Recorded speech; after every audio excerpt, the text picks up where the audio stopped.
Kashmala classes में आप सभी का एक बार फिर से स्वागत है। और आज हम पढ़ने वाले हैं वास्तविक संख्याएं। 10वीं कक्षा का है ये पहला अध्याय हम शुरू कर रहे हैं। और यह चर्चा हम धनात्मक पूर्णांकों के दो अति महत्वपूर्ण गुणों से प्रारंभ करने वाले हैं। और जिसमें पहला है हमारा यूक्लिड विभाजन एल्गोरिदम, जिसको कलन विधि भी बोलते हैं, यूक्लिड्स डिवीज़न एल्गोरिदम भी बोलते हैं इसको इंग्लिश में।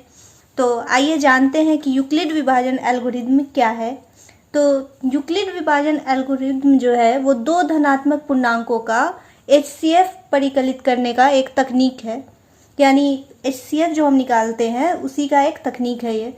दो धनात्मक पूर्णांक A और B का HCF वो सबसे बड़ा पूर्णांक D होता है जो A और B दोनों को पूरा पूरा विभाजित करता है। तो आइए इसको अब हम लिख भी लेते हैं कि ये क्या होता है। यूक्लिड विभाजन एल्गोरिदम लिखिएगा साथ साथ।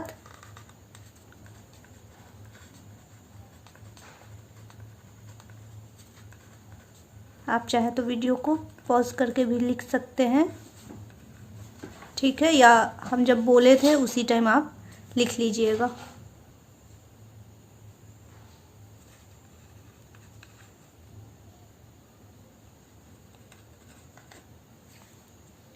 एक बार फिर से देख लीजिए। यूक्लिड विभाजन एल्गोरिदम दो धनात्मक पूर्णांकों का HCF परिकलित करने की एक तकनीक है। दो धनात्मक पूर्णांकों जैसे A और B का HCF वो सबसे बड़ा पूर्णांक D है जो A और B दोनों को पूरा पूरा विभाजित करता है। आइए अब इसको एक एग्जाम्पल से समझते हैं। उदाहरण यहाँ लिखिएगा। क्वेश्चन हम पूरा लिख दे रहे हैं, फिर आपको बता देंगे। सवाल है 4052 और 12576 का HCF यूक्लिड विभाजन एल्गोरिथम का प्रयोग करके ज्ञात कीजिए। तो इसका HCF हम निकालेंगे यूक्लिड विभाजन एल्गोरिथम के प्रयोग से, ठीक है। तो आइए देखते हैं इसको बनाना कैसे है। बनाने के लिए सबसे पहले ये देखिए कि इन दोनों में बड़ा कौन है। जो बड़ा है पहले उसको लिखेंगे हम। यहाँ 12576 बड़ा है किससे? 4052 से। तो इसीलिए यहाँ पे हम लिखेंगे यूक्लिड विभाजन एल्गोरिथम से।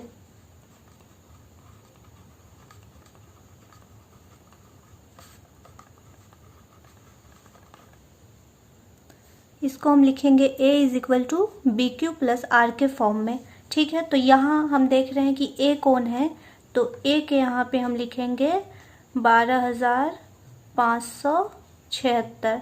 अब देखिए कि BQ और +R के जगह पे क्या होगा, तो इसको हम कैलकुलेट करके निकालेंगे, ठीक है।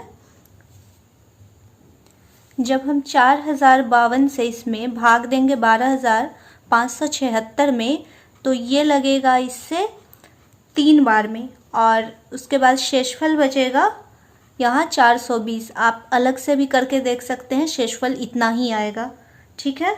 तो यहाँ हम लिखेंगे यहाँ कि यहाँ शेषफल 420 इज़ नॉट इक्वल टू 0 है। अब हम 4052 को यहाँ उतारेंगे क्योंकि यहाँ शेषफल जो है 420 वो 0 के बराबर नहीं है। तो अब ये जो 420 है ना, ये अब हमारा नया भाजक होगा। तो यहाँ हम देखेंगे कि 420 से कितनी बार में ये कटेगा या नहीं भी कटेगा, कुछ शेषफल रह भी जाएगा, ठीक है। जब हम 420 से 9 दफ़ा में भाग देते हैं तो यहाँ शेषफल हमारा बचता है 272। तो ये 272 है, ये भी ना 0 के बराबर नहीं है, इसलिए हम पुनः इसी प्रक्रिया को दोहराएंगे और तब तक दोहराएंगे जब तक शेषफल 0 ना आ जाए, ठीक है। अब देखिए यहाँ तक हो गया। ये भी हम लिख दिए कि शेषफल जो है 272 0 के बराबर नहीं है। तो अब फिर इसको हम यहाँ लिखेंगे और फिर ये जो हमारा शेषफल है ना, उसको हम अपना नया भाजक बनाते हुए इससे 272 से हम 420 में भाग देंगे। और आइए अलग कैलकुलेट करके हम देख लेते हैं कि 272 से कितना दफ़ा भाग देंगे और कितना शेषफल बच जाएगा। अब भाग देने पे हमें भी ये प्राप्त होता है कि ये सिर्फ एक ही बार में 272 से हम इसको भाग दे सकते हैं और 148 फिर से शेष रह जाता है, जो कि ये भी 0 के बराबर नहीं है, तो हमें अभी आगे काम करना ही होगा। तो यहाँ लिख दीजिएगा, यहाँ शेषफल 148 इज़ नॉट इक्वल टू 0 है। अब हम पेज पलट रहे हैं। आप यहाँ तक नोट डाउन कर लिए हो तो कर लीजिए, नहीं तो वीडियो को पॉज करके कर लीजिए, हम पेज पलटने जा रहे हैं।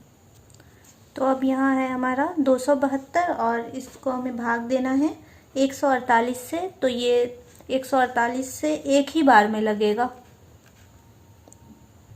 और हमारा शेषफल बच जाएगा 124। तो अब यहाँ हमें बचा 148, तो 148 को हम 124 से भाग देंगे, तो 124 से ये सिर्फ एक ही बार में लगेगा। तो यहाँ कितना बच जाएगा, 124 से अगर एक बार में हम लगाएंगे तो यहाँ हमको 24 शेषफल बच जाता है। तो अब यहाँ हमारे पास बचा 124 और इसको हम भाग देंगे 24 से, तो 24 से कितनी बार में भाग देंगे इसको कैलकुलेट कर लेते हैं। तो 124 को हम देंगे 24 से 5 बार में, तो हमको शेषफल आ जाएगा 4। तो 4 भी 0 के बराबर नहीं है, तो आइए इसको लिख लेते हैं पहले। अब ये 24 हम यहाँ उतारेंगे और फिर ये जो 4 शेषफल था यहाँ, अब ये यहाँ हमारा भाजक हो जाएगा 4। तो 4 से 24 को कितनी दफ़ा में, 6 दफ़ा में लगाएंगे तो ये हो जाएगा, और शेषफल तब हमारा क्या बचता है, 0 बचता है। तो अब जाके यहाँ पे हमको शेषफल क्या प्राप्त हुआ, 0 प्राप्त होता है। तो यहाँ हम लिख देंगे, यहाँ शेषफल 0 है, इसीलिए